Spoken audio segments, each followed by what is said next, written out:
Hola, ¿qué tal? ¿Cómo estás? Muy bienvenido a este nuevísimo, novísimo, se dice mejor, novísimo, más que nuevo encuentro de El Redondel, el programa válido entre el 26 de octubre y el 2 de noviembre de este olvidable 2020 durante, como digo siempre, 60 minutos en la versión completa, en la versión que está en nuestro blog elredondel.wordpress.com y la que podés escuchar en distintas radios en diferentes puntos de la República Argentina. En esa versión, 60 minutos de radio, un poco menos si nos estás escuchando por Spotify, porque obviamente los temas musicales, besis, se van, y un poquito menos todavía si estás viéndonos en nuestro canal en YouTube. Esto es El Redondel, periodismo de análisis, de opinión, algunas de las noticias, de las muchas que hay en la Argentina y el mundo. Lo que hacemos es simplemente girar alrededor de esas noticias, pensarlas en voz alta, discutirlas y, bueno, un poco de periodismo sin dobleces, sin nada muy extraño, sin ninguna intención demasiado oculta, y eso a esta altura se agradece, está bueno la posibilidad de hacer periodismo sin presiones. Así que, bien, esa es la propuesta para este programa. Como siempre, algo de música, el bloque de deportes con el señor Eduardo Freddy Todo en este nuevo encuentro, en esta nueva propuesta. El primer bloque, como de costumbre, es la información de ámbito nacional, que ya empezamos. Mi nombre es Nicolás Elevi, seas muy bienvenido, bienvenida al programa.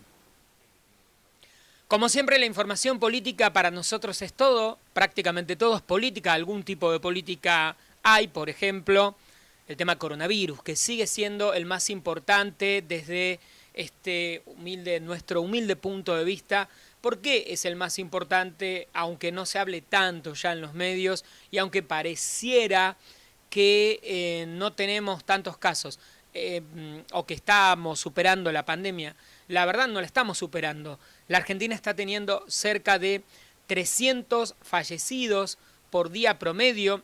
Es un número altísimo, mucho más alto de lo que tienen algunos países con población similar en Europa, estando en ya su segunda ola de la pandemia. Y mientras tanto, el promedio diario es de cerca de 14.000 contagios.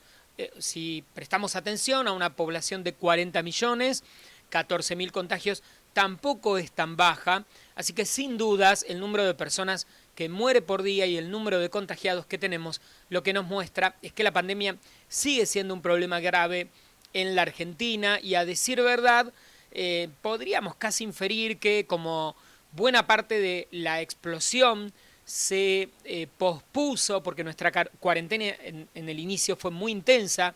Recuerdan un poco, a veces uno ha sido un año tan intenso que pierde dimensión, pero al principio, por marzo, abril, hasta mayo, nos sorprendían los números de fallecidos de Perú, de Ecuador, de Brasil, y decíamos, bueno, la cuarentena había sido tan estricta acá que de alguna manera esos números se habían pospuesto, y esta es un poco la sensación.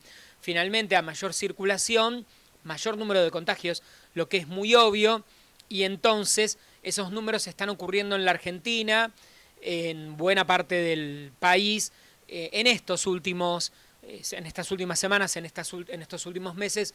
Incluso hay países en la región que ya están descendiendo más claramente en la curva, porque ese pico muy fuerte lo tuvieron hace ya algunos meses. Quizás la diferencia es que algunos países, especialmente Ecuador, Perú, o aquí en Jujuy, por ejemplo, algunas áreas del país, o algo de Río Negro, llegaron al famoso punto de saturación del sistema hospitalario, del sistema privado y público, y por supuesto ahí el número de fallecidos creció porque directamente no había posibilidad de atender a las personas ni en terapia intensiva ni absolutamente en ningún lado. Y esto pareciera que aquí no ha ocurrido. Y estamos en una especie de descenso de la curva en el AMBA y nos encontramos con más aperturas. Quizás si no hubiera tantas aperturas, el descenso de curva sería más pronunciado. Luego vamos a hablar de Australia, de lo que está ocurriendo en Melbourne. Dije Australia. Australia, que recién levantan restricciones e incluso un toque de queda en Australia, ese país modelo, cuando no tienen muertos en la ciudad. Cuando en Melbourne no hay fallecidos, ahí recién toman la decisión de levantar el toque de queda. Luego lo vamos a hablar. Independientemente de todo este panorama, que como venimos diciendo también acá en el programa desde el inicio, creemos que cada país está haciendo lo que puede con la estructura que tiene, con el apoyo popular que puede tener y que no, con la economía que tiene. La metáfora de la sábana corta que tapa y destapa, ya hemos hablado, y con las particularidades de cada nación.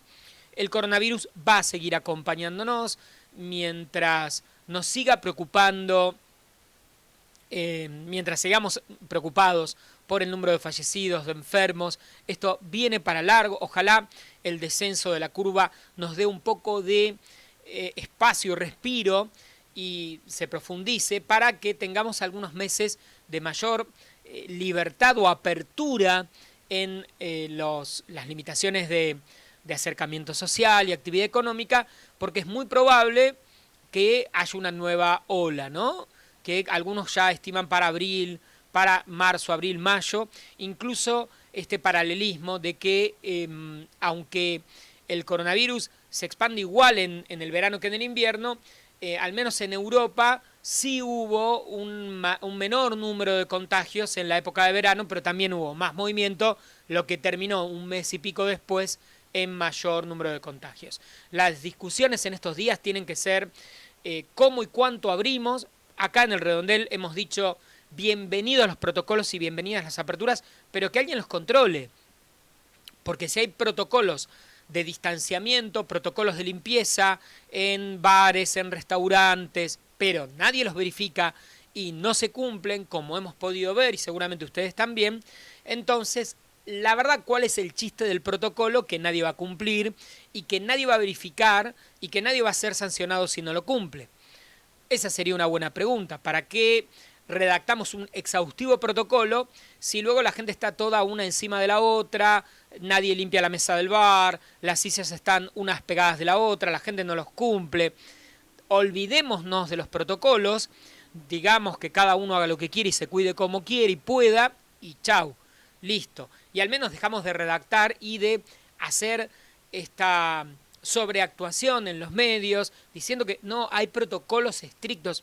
A ver, o los hay y nadie los cumple, o no los hay, o algunos los cumplen, algo raro ahí. Y claramente hay algo raro con el tema de los protocolos. Yo creo que es, sin duda es uno de los temas importantes. Y aparece sobre el cierre del año las revinculaciones, qué difícil salió eso, revinculaciones de los nenes y los adolescentes en las escuelas primarias, secundarias, jardines. Hay algunos planteos sobre cómo se mueven los chicos en las escuelas que, como decimos siempre, los que somos docentes nunca pisaron una escuela, porque claramente esperar que haya algún tipo de cumplimiento a protocolos de distancia o de cuidados en nenes de escuela primaria, incluso es complejo en escuela secundaria poder sostener esto, cuanto más nunca un Piaget, nunca algo sobre el pensamiento y la manera de crecer de los nenes o de los adolescentes, porque la verdad es, algunas ideas son un poco insólitas. Cualquiera que tiene nenes en edad escolar sabe que los chicos se vinculan a partir del contacto, del tocar, del estar encima. No sé muy bien cómo podrán aplicarse protocolos. Quizás no, reitero, bueno, ok, que vuelvan los chicos a la escuela, se anden toqueteando y que sea lo que Dios quiera que sea, es un poco más honesto que decir que sí, vamos a cuidar, que va a haber protocolos, que van a estar a 2 metros.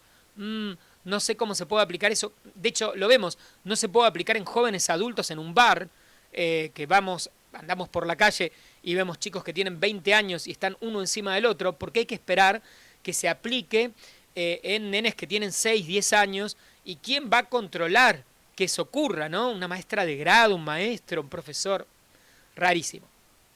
Mientras todo esto nos sigue preocupando, aparecerá el tema del dengue, que deberemos más que nunca pensar y ocuparnos, porque el dengue en el verano es un problema y se va a superponer con esto, y para nuestros países, especialmente los de América del Sur, tendremos dos problemas superpuestos y no sabemos qué puede ocurrir con alguien que está padeciendo una enfermedad y se le superpone con la otra. Así que empezamos siempre con coronavirus porque sin dudas es el tema, lamentablemente, el tema del momento, aunque no sea de lo que más se hable. Luego veremos qué pasa afuera, cómo viene el planeta.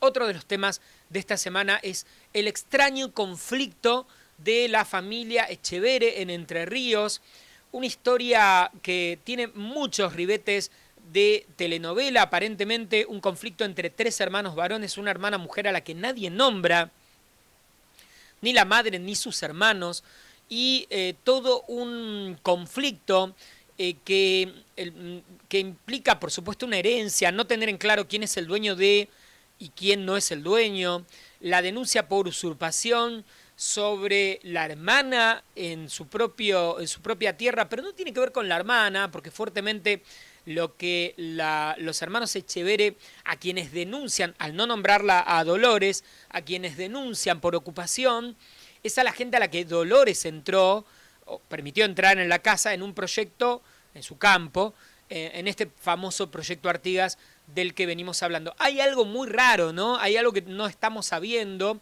que es esta historia personal que explicaría por qué Dolores no se junta con los hermanos, resuelven si se van, si se quedan, de quién es la culpa, qué proporción de tierras le corresponden o no, por qué no se nombran en los medios, especialmente la madre y los hermanos, y cómo, como siempre vieron que venimos hablando, no todo es política, acá hay un conflicto familiar que tiene sin dudas alcances y repercusiones políticas, porque de alguna manera Dolores se ha posicionado con una figura como la de Grabois, cercana al gobierno o al oficialismo o a cierta idea del progresismo, y Echevere, el Luis y digamos los hermanos, y de alguna manera el sector del otro lado de la tranquera, del lado de afuera, son cercanos a Cambiemos o al PRO, o han sido funcionarios. Por ende, lo personal es político y lo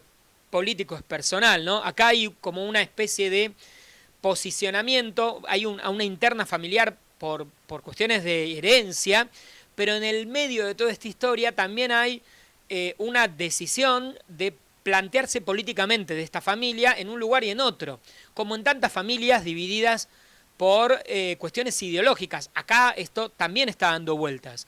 Y en el medio la nacionalización del conflicto, ¿no? Porque son figuras públicas que tienen mucha llegada y bueno, su conflicto lo vemos en los medios. Pero entonces ahí está todo como muy entremezclado. Dolores, que se acerca para un proyecto de campo o de agricultura familiar, orgánica, no contaminante, y con eso dice mucho, y con la selección de la gente que la apoya y que la representa, y del otro lado Echevere, los hermanos y el padre y la gente que también los rodea, también están en otra postura. Entonces hay un tema familiar, pero que tiene alcance nacional, que es político, y un entuerto que sin dudas, si uno empieza a tratar de desatar y tratar de entender cómo se llegó a esto, que los hermanos y la madre no la nombren a Dolores directamente en los medios, y nieguen su existencia, hablen de los usurpadores, pero aparentemente nunca la nombran a ella como usurpadora, o no lo dicen directamente, pero no pueden hablar con ella, aunque sea su hija y su hermana. Mientras todo esto ocurre, está como digamos el nivel superior, y el nivel superior es el conflicto de tono más no solo familiar, sino político, ideológico, en el que los integrantes de esta familia también están parados. Hay en estos últimos días algunas otras líneas o pinceladas de conflictos similares, por ejemplo, el conflicto entre, por ejemplo, voy a dar dos que todos reconocemos, el libro que acaba de publicar Santiago O'Donnell, hermano, con declaraciones de Mariano Macri sobre Mauricio Macri, que ahí sin dudas hay también conflicto familiar que es expuesto a la opinión pública, porque se trata de familias, no solo personas, familias populares, conocidas, y el conflicto de la familia Mitre, en donde también ahí vemos un conflicto familiar y un conflicto de hermanos, ¿no? Historias desde Caín y Abel que vuelven a aparecer. Entonces vemos a Esmeralda, la menor, peleando con los hermanos mayores por la herencia y por los negocios familiares. Se pueden hacer muy lindos libros, muy buenas ficciones, telenovelas, muy buenas, dinastía. Uno piensa en las grandes historias de la televisión estadounidense, ¿no? Estos grandes conflictos de familia que, me acuerdo, Falcon Crest, los que son más grandes, Dinastía, Dallas, estos grandes entuertos familiares acá en la Argentina han aparecido en estos últimos días y que son claramente conflictos ideológicos, familiares, de intereses, emocionales sin dudas. La vida es así y la estamos viendo en televisión. Y por eso nos llama la atención, porque es como una gran telenovela de problemas familiares.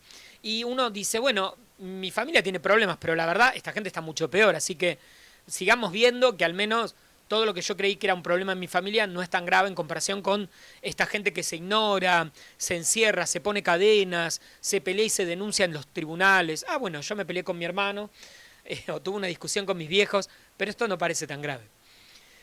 Otro tema, y algunos otros antes de cerrar, en el Congreso de la Nación avanza la ley de etiquetado, un proyecto que permitiría que veamos en las etiquetas de los alimentos la cantidad de azúcares o de calorías que tienen los alimentos con una etiqueta muy grande.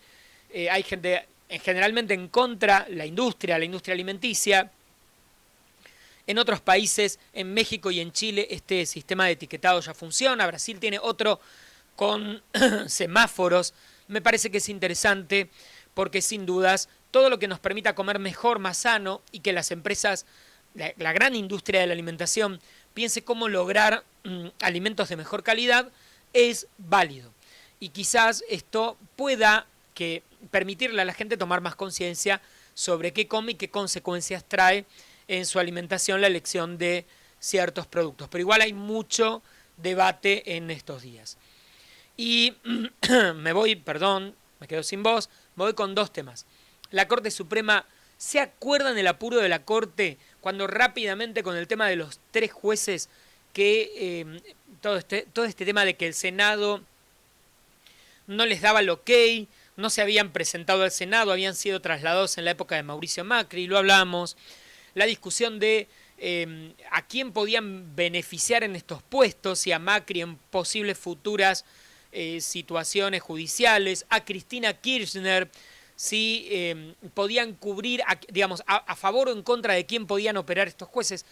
La Corte decide tomar el tema a partir del pedido de los jueces, porque era un tema que había que resolver rápidamente, pero pasó un mes y la Corte no resolvió nada.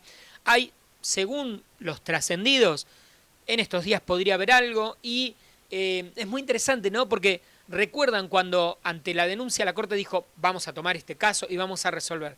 Y lo resolvemos ya rápidamente en estos días. No pasó nada, la Corte no resolvió nada y tomó el expediente que podría haberse resuelto en tribunales inferiores, los toletoles de la justicia que han frenado, de hecho, todo el tema, ¿no? Está tanto el Poder Ejecutivo, el Poder Legislativo, el Consejo de la Magistratura, la oposición, el gobierno, todo el mundo así es expectante a ver qué termina resolviendo la Corte por este caso, que aparentemente era urgente, pero por algún motivo, quién sabe, no terminó siéndolo. Y dicen que, no se pusieron de acuerdo, esa es un poco la explicación, que Rosenkrantz tomó el per saltum, pero que luego no pudo resolver internamente qué decisión tomar con todo el resto de los jueces. El otro tema del que venimos hablando es del dólar. Nuevas medidas se anuncian en estos días del ministro de Economía, Martín Guzmán, del gobierno para tratar de poder controlar la brecha del dólar blue, el dólar ilegal, como le quieran llamar, que es abismal en comparación con el dólar oficial, y a partir de acá las expectativas de devaluación que, como siempre, nos preocupan a todos los argentinos. Hay como un círculo vicioso de faltante de dólares, que es un clásico en la Argentina, y este sistema, ya lo venimos hablando, genera, ¿no? Hay un dólar para importaciones, pero luego mucho del resto de la economía, o parte del resto, se mueve por el dólar contado con liqui, MEP, o el dólar blue, ¿sí? Que son cotizaciones más pequeñas en cuanto a cantidad de dinero, pero que sobre el que se fija la tensión. Por ende, lo que se espera, lo que marca es una posible devaluación, y toda la economía, todos los números, los sectores económicos esperan que se devalúe el dólar. Entonces es como una especie de circularidad. Esa expectativa, como venimos diciendo, la economía de exacta no tiene nada y tiene más que ver con expectativas. Si no se desarma la expectativa, pero claro, no se desarma la expectativa solamente con decisiones económicas o con razonamientos o con cuestiones numéricas. La expectativa tiene que ver con cuestiones emocionales. Por ende, esa es la parte más compleja de la vida y de la economía y de la política, que todo se mueve más por cuestiones emocionales que por cuestiones racionales. Bienvenidos a este Tole Tole. Sin dudas, el gran tema de la Argentina siempre, las expectativas. Por último, una última noticia para irnos, una noticia que habla de algunos temas que nosotros venimos hablando en el programa. En Córdoba, un joven de 15 años fue asesinado y otro de 14 años resultó herido en una localidad pequeña en el departamento de Cruz del Eje, se llama Paso Viejo. 5 efectivos de la policía fueron detenidos e imputados por homicidio agravado y lesiones graves. Esto ocurrió por un incidente con un grupo de chicos en un espacio público, denuncias de los vecinos por los ruidos y la molestia que ocasionaban estos chicos en horarios de la madrugada en un pueblo, y todo lo que viene detrás es esto, ¿sí? Es la policía en una especie de enfrentamiento, por lo que sabemos, con jóvenes que estaban desarmados, y termina con un joven fallecido y el resto, un herido y este descalabro. Recuerdo lo que fue la masacre de Monte, ¿se acuerdan? Un grupo de nenes, algún adolescente andando en un auto y una persecución policial. Miles de historias similares en las que, como decimos siempre, nos preocupa la capacitación de la policía, de las fuerzas de seguridad, para entender cómo operar, gestionar, desarmar situaciones que muchas veces pueden ser menores, como esto, un grupo de adolescentes en una plaza haciendo ruido y que puede ser molesto y que hay que ver cómo resolver. Ahí hay un conflicto y está muy bien llamar a la policía y que la policía vea qué hace, pero sin dudas el saldo no puede ser adolescentes heridos, adolescentes fallecidos por un conflicto que es de orden vecinal. Hay algo está fallando en la manera en que se resuelven los conflictos. Así que esta es una de las tantas historias que cada tanto nos encontramos y que por supuesto nos preocupan. El nombre del joven asesinado es Joaquín Paredes, recibió un balazo de la policía. Vamos a escuchar algo de música, ya terminamos este primer bloque. Luego llega Eduardo con la información de deportes. Seguimos aquí en El Redondel.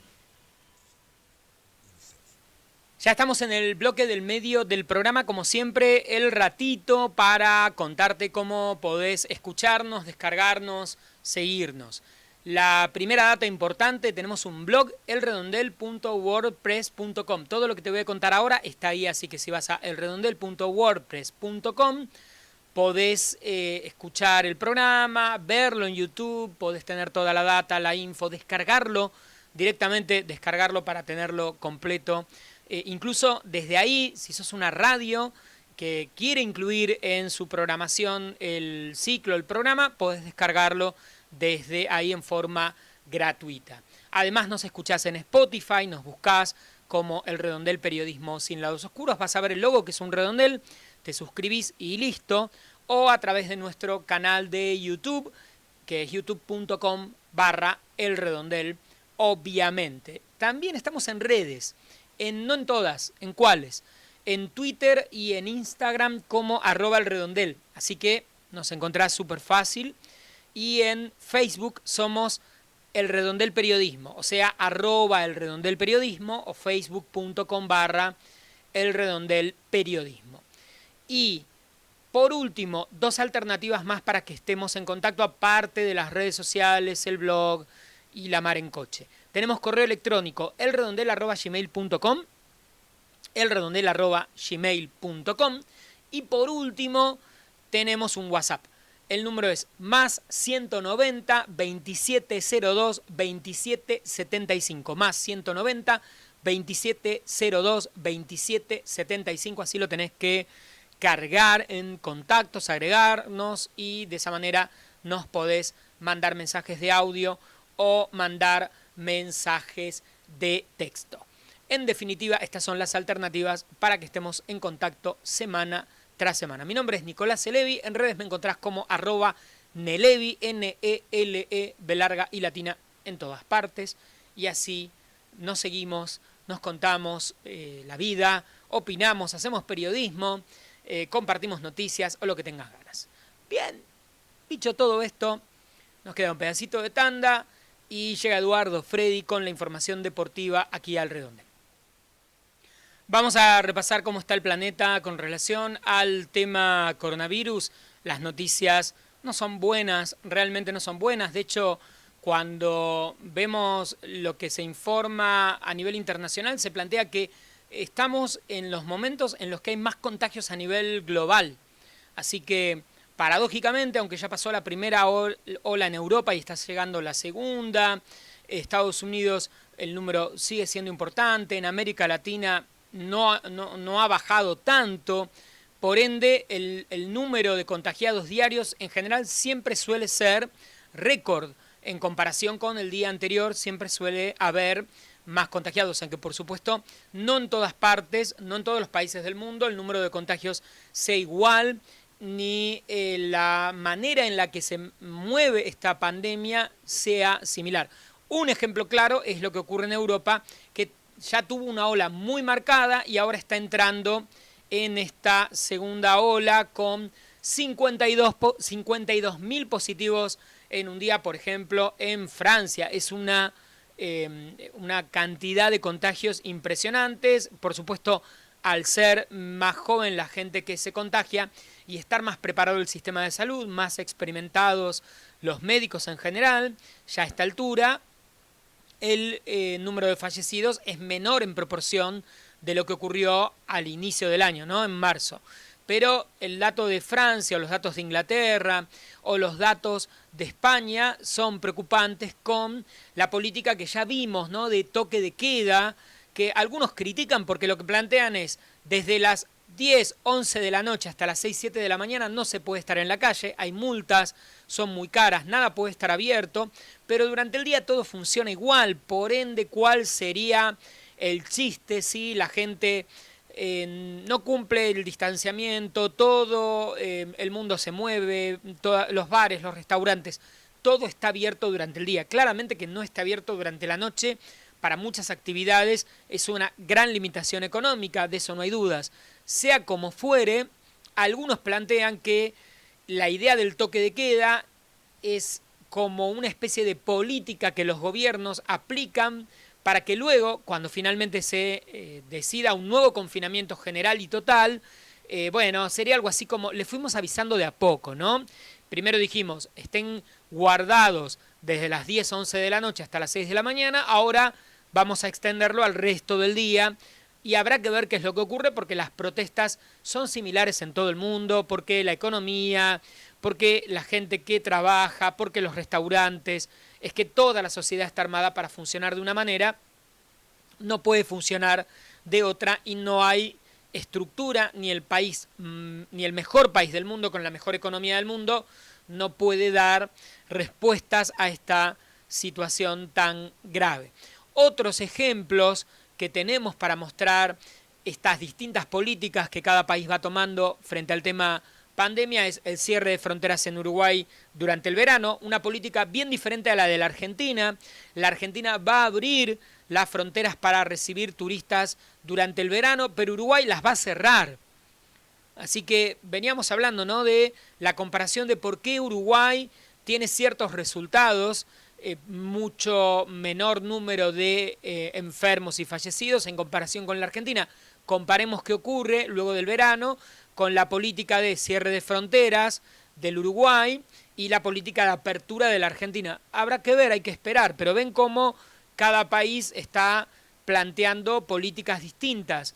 Ha sido mucho más abierta dentro del Uruguay la manera de moverse de los ciudadanos, pero mucho más rígida en cuanto a fronteras. También hay que recordar que Uruguay tiene dos, la Argentina y Brasil, listo, son sus dos fronteras bastante controlables en comparación con lo que puede ocurrir con otros países del planeta, que los límites fronterizos son un poco más complejos. Les decía en el bloque anterior que quería hablar de Melbourne, Australia.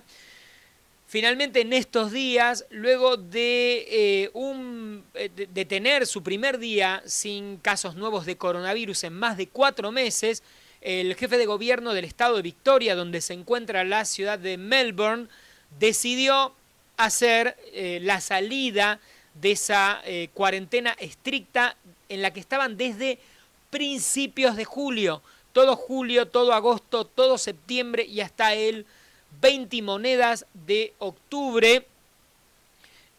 Melbourne estuvo en una especie de cuarentena estricta que incluía incluso un toque de queda que se levantó hace poquito, a fines de octubre, y que había durado 2 meses. Por eso cuando en esta historia de las cuarentenas más largas, la libertad que está restringida, no nos dejan ser quienes somos, y este tipo de discursos que andan dando vuelta, ¿qué decir de Australia? País modelo, ¿no? Por ejemplo.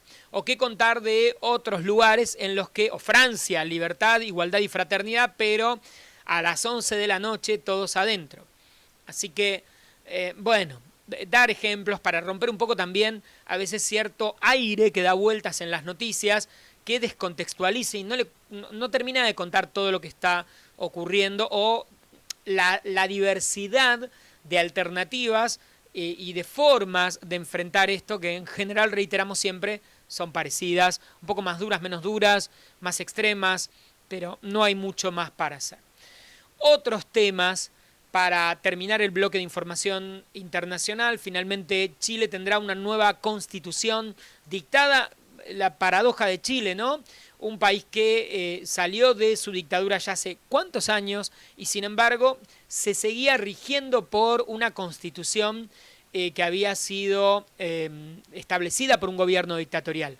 Así que por suerte, por una convención constituyente, algo tan normal para nosotros, se votan constituyentes que se reúnen, lo hicimos en el 94, se reúnen y en este caso van a redactar una constitución nueva para Chile, representada, decidida por sus ciudadanos, y se verá, ¿no?, si se sale de esta conflictividad y mejora Chile, tanto en lo económico como en el clima social y que se ha demostrado en estos últimos años, y la violencia que hemos visto en muchos casos en esas manifestaciones.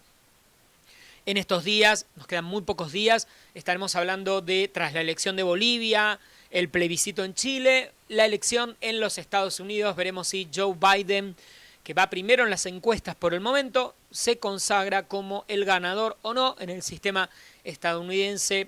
Es raro esto de la intención de voto, porque como saben hay colegio electoral, habrá que esperar hasta el próximo 2 de noviembre, cuando finalmente sean las elecciones. Y por último me detengo en otra noticia interesante, lo que ocurre en Bielorrusia. La líder opositora Svetlana Tikhanovskaya llamó a una huelga general indefinida. El presidente Lukashenko gobierna desde 1994 ese país, así que en Minsk, en la capital, desde hace un rato largo hay manifestaciones, reclamos de que haya elecciones democráticas y que bueno, lo que plantean es que claramente no las hay mucha gente de la oposición exiliada y acá aparece uno de los grandes temas, en muchos casos, en algunos países no, porque hay países europeos, uno piensa en Angela Merkel, en algunos primeros ministros británicos que han permanecido en el cargo 10 años, 15, 20. Pero en otros casos es interesante discutir el tema de cómo, por algo en algún punto las constituciones o la mayoría de los países lo que plantean es al menos que los presidentes sean reelegibles una vez y luego, bueno, chau, que venga otro que al menos implique cierto tipo de rotación, independientemente de que sea el mismo partido político el que gobierna, pero bueno, sea otro. Yo creo que este es un tema siempre interesante, ¿no? Pensar que lo importante no son las personalidades, sino los proyectos, los partidos, que son los que tienen que contener a sus presidentes o a sus candidatos, y que luego vendrá otro, podrá ganar, podrá perder, y que haya algún tipo de renovación en el espacio público. Pero también es interesante discutir cómo en algunos países del primer mundo no ocurre, ¿no? Con esto de los primeros ministros o jefes de Estado que se mantienen muchos años, en Alemania ocurre y en otros países ha ocurrido muchas veces porque sus sistemas son muy extraños también. Pero bueno, les cuento lo que está ocurriendo ahí en Bielorrusia, que tiene, como aquí en América Latina, en Venezuela, digamos, aparecen estas discusiones, o como ocurrió con Evo Morales, ¿se acuerdan? ¿No? Bueno, se quiere perpetuar en el poder y Evo ganó y, bueno, se lo acusó de fraude, no se sabe todavía si hubo o no, y sea como fuere, se interrumpió el gobierno de Evo Morales y finalmente en la elección siguiente ganó el mismo partido, ¿sí? Incluso con más votos, el mismo partido que había ganado, el mismo partido de Evo Morales. Así que estas paradojas de lo que va ocurriendo en la vida política de los países. Bueno, estamos ya terminando el bloque de internacionales, nos queda un minutito y cerramos el programa del día de hoy. Último minuto, literal, menos de un minuto para terminar este nuevo encuentro, nuevo programa de El Redondel del 26 de octubre al 2 de noviembre de 2020. Nosotros nos volvemos a encontrar, como siempre, en nuestro blog, elredondel.wordpress.com, en nuestro canal de YouTube, youtube.com/elredondel, en Spotify. Gracias por escuchar, descargar, seguir el programa, por mandarnos mensajes, correo electrónico. Esperamos siempre, semana tras semana, hacer un poquito de periodismo con buena onda, buena música, algo de radio, algo de audiovisual, con noticias, con actualidad, con información y con un poco de análisis más que opinión y preguntas, que es un poco lo que siempre decimos. Nuestro objetivo es más plantear los temas, no sé si dar certezas. Creemos que a veces el periodismo se equivoca en tratar de dar muchas respuestas a temas que, quién sabe, y hablar mucho del futuro que es impredecible, así que intentamos evitar eso, no meternos en esto de lo que va a pasar que nadie lo sabe y limitarnos a plantear algunas ideas sobre algunos temas que nos parecen importantes o interesantes. No más que eso, por eso humilde pero potente, semana tras semana siempre hay un nuevo episodio del Redondel. Mi nombre es Nicolás Elevi, @NELEV que dije, @Nelevi, así me encuentran en todas partes, los dejo, tengan excelente semana, sigan cuidándose por favor y besitos, chau, que ande todo bien.